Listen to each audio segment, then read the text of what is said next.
Dear students, इस video में जो हम पढ़ने जा रहे हैं that is AC circuit containing capacitance only. होगा क्या इसमें बेटा? देखो, हमें गिवन है एसी सर्किट जिसके अंदर कैपेसिटेंस लगा हुआ है, सिर्फ मतलब एक कैपेसिटर लगा हुआ है। ठीक है बेटा। अब एसी सर्किट है तो सोर्स ऑफ अल्टरनेटिंग ईएमएफ तो है ही बेटा, तो ई की इक्वेशन तो हमें मिल ही जाएगी स्टार्टिंग से ही बेटा। ठीक है। अब जब उसके अक्रॉस कैपेसिटर लगा होगा तो उस कंडीशन में करंट की क्या इक्वेशन आएगी, ताकि हम पता लगा सकें कि ई और आई के बीच में क्या फेज डिफरेंस है या नहीं है बेटा। अगर है तो कितना है, तो उस कंडीशन में ई लीड कर रहा है या लैग कर रहा है टू द करंट, ये सब हमने पता लगाना है बेटा। तो यहाँ पे पहले मैं सर्किट डायग्राम बनाता हूँ, पहले एसी सर्किट जिसमें सिर्फ क्या लगा हुआ है, कैपेसिटर लगा हुआ है बेटा। फिर हम उसका मैथमेटिकल पार्ट करते हैं। तो बेटा जी देखें ज़रा, ये सर्किट डायग्राम बनाया मैंने, ये अल्टरनेटिंग ईएमएफ का सोर्स है और ये कैपेसिटर है बेटा जी। ठीक है बेटा, जिसकी कैपेसिटी क्या है, सी है। अब अल्टरनेटिंग ईएमएफ जो लगा हुआ है ऑलरेडी कनेक्टेड है, जिसको हम रेफरेंस मान के चल रहे हैं, उसकी इक्वेशन क्या होती है बेटा? That is E is equal to E naught sine omega T. Clear है? इसको नंबर 1 दे देते हैं बेटा। अब वो कहता है कि let at any instant t q is the charge on the capacitor. So potential difference क्या होगा बेटा across the plates of the capacitor? बेटा वो क्या होगा? That is V is equal to q by c. ऐसा क्यों है? क्योंकि हमें पता होता है बेटा, हमने कैपेसिटर वाले चैप्टर में पढ़ा होता है कि that Q is equal to C V होता है बेटा जी। तो यहाँ से हमने पोटेंशियल निकाल लिया, दैट इज V। ठीक है। अब देखो, ये दोनों आपस में क्या है, पैरेलल हैं। अब पैरेलल में तो बोथ मस्ट बी इक्वल। ठीक है बेटा जी। अब दोनों अगर इक्वल हैं सो क्या हो जाएगा बेटा? Q by C is equal to E naught sine omega T बेटा जी। यहाँ ई नॉट लिखें, E naught sine omega T. ठीक है। और सी को इधर ले आए, सो क्यू क्या हो जाएगा? That is C E naught sine omega T. इसको नंबर दे देते हैं 3। अब बेटा मुझे चाहिए क्या? ई की इक्वेशन तो आ गई, मुझे करंट की इक्वेशन चाहिए। और करंट का चार्ज के साथ क्या रिलेशन होता है? That we know I is equal to D Q by D T. It means इस क्यू को अगर मैं डिफ्रेंशिएट कर दूं विद रिस्पेक्ट टू टाइम, क्योंकि बेटा ये राइट साइड में टाइम की इक्वेशन आ रही है, देखो टी आ रहा है यहाँ पे। तो अगर मैं क्यू को with respect to time differentiate कर दूं, I will be getting the current. सो क्या आ जाएगा बेटा? मैं यहाँ लिख देता हूँ, I is equal to d by D t. यहाँ पे क्या, d Q by D t basically. ठीक है। तो यहाँ एक बार मैं ऐसे लिख देता हूँ, डी बाई डी टी, और क्यू की वैल्यू डाल देते हैं, that is C E naught sine omega T. तो बेटा देखें जरा क्या आता है, करंट की इक्वेशन क्या आती है। फिर अगर वो ऑलरेडी स्टैंडर्ड फॉर्म में ही आती है, साइन की फॉर्म में आती है, तो कोई ज़रूरत नहीं है सॉल्व करने की। बट अगर ऐसा नहीं है तो we will be converting that into that sine, comparable form में लेके आएंगे बेटा। तो बेटा जी देखें ज़रा, इक्वेशन हमारे पास ये आई थी करंट की, तो इसको मैं अगर डिफ्रेंशिएट करता हूँ तो क्या आता है बेटा? सी ई नोट तो कांस्टेंट है बेटा जी। ठीक है। साइन ओमेगा टी, इसको ओमेगा टी को मन में थीटा मान लेते हैं थोड़ी देर के लिए, तो इसको साइन की डिफ्रेंशिएशन क्या होती है बेटा? That is cos theta. ठीक है बेटा जी। लो जी, कोस ओमेगा टी आ गया। अब ओमेगा टी को भी तो डिफ्रेंशिएट करेंगे, तो ओमेगा टी को डिफ्रेंशिएट करेंगे तो बेटा आएगा वो ओमेगा। तो मैंने यहाँ मल्टीप्लाई में लिख दिया बेटा।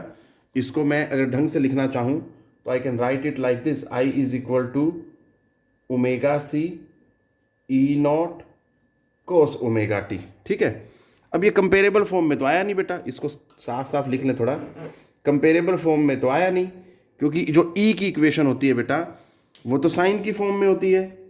तो हम क्या करेंगे यहाँ पे, कोस थीटा, हमें 10th क्लास में पढ़ा दिया जाता है मैथ्स में कि sine 90 minus theta can be written as cos theta बेटा।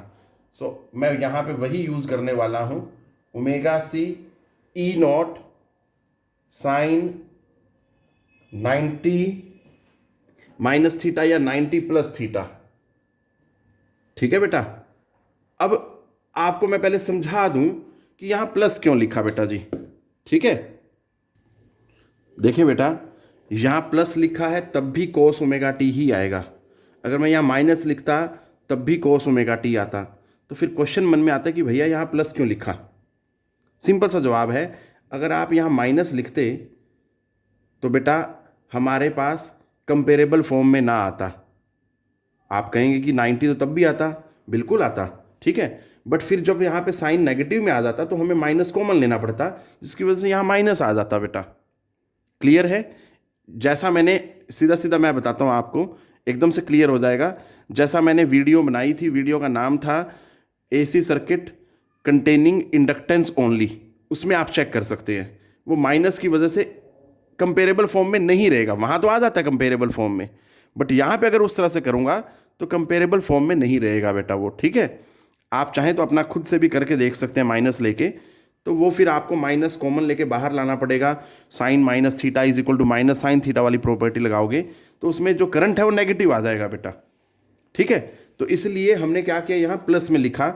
अब मुझे पता है कि ये भी प्लस है, ये भी प्लस है, I can write omega t earlier before then pi by two, ठीक है बेटा।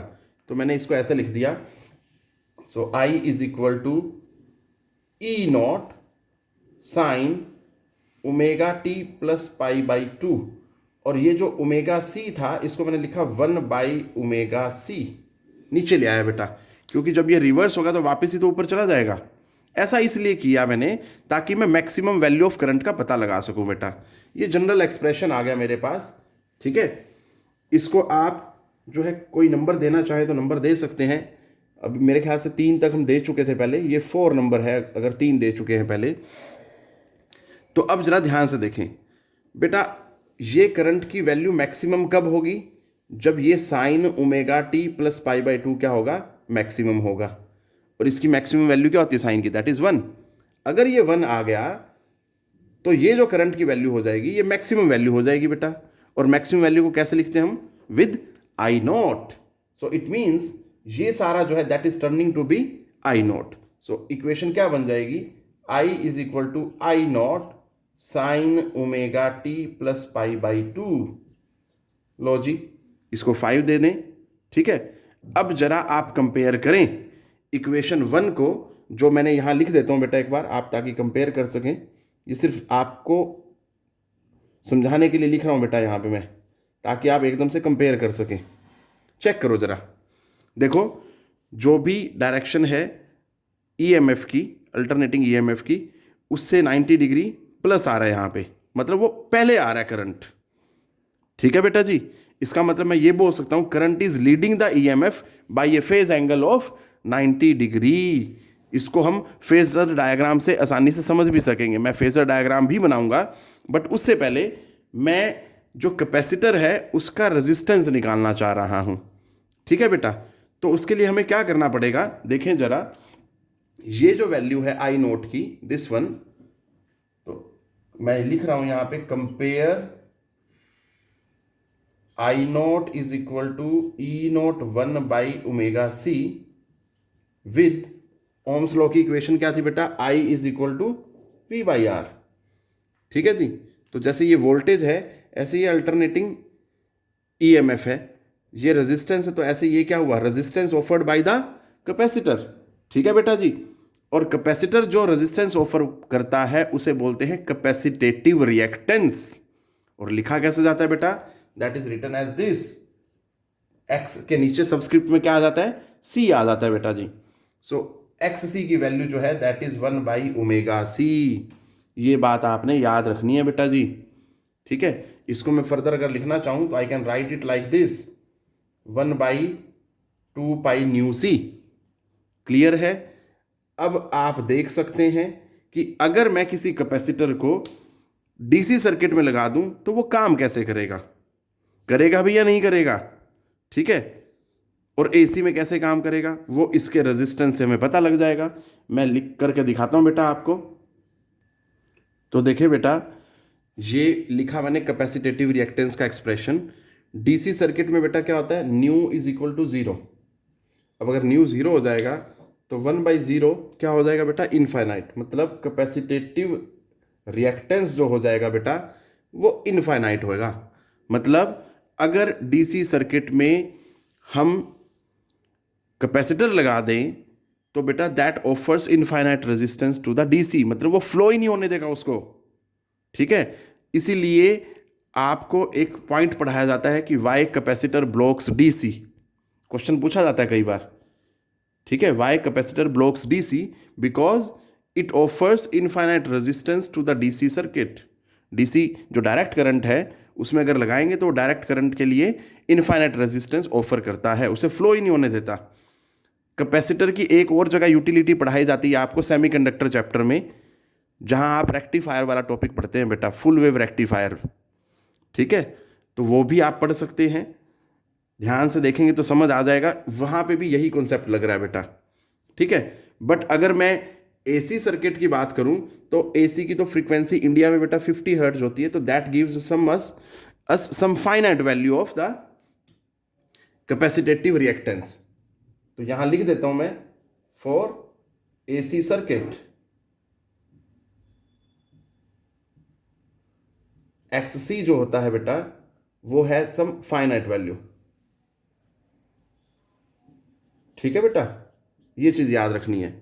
सो this is which I wanted to talk about the capacitive reactance बेटा। ध्यान से देखें, इसको एकदम से समझ आ जाएगा। अब मैं बात करता हूं फेजर डायग्राम की। हम रिजल्ट तो पढ़ चुके हैं कि जो करंट है वो लीड करता है ईएमएफ को by a phase angle of 90 degree जब एसी सर्किट में सिर्फ कैपेसिटर लगा होता है तब। तो अब उसका डायग्राम बनाते हैं बेटा, देखें जरा। तो देखें बेटा फेजर डायग्राम में, क्योंकि ईएमएफ को हम रेफरेंस लेके चल रहे हैं स्टार्टिंग से ही, तो ये ईएमएफ हो गया, ये मैक्सिमम वैल्यू हो गई ईएमएफ की, ये एंगल हो गया बेटा ओमेगा टी। अब इससे 90 डिग्री पहले चलना है, इससे 90 डिग्री पहले मतलब यहां।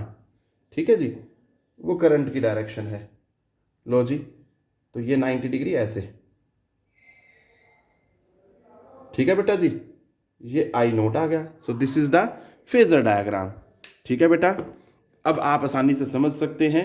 याद रखना बेटा, मैंने जो ये 3 वीडियो बनाई हैं, AC circuit containing resistance only, AC circuit containing inductance only and AC circuit capacitance only, तीनों में ही हम रेफरेंस किसको लेके चल रहे हैं, ईएमएफ को। उसके रिस्पेक्ट में हमने करंट की वेरिएशन पढ़ी है बेटा।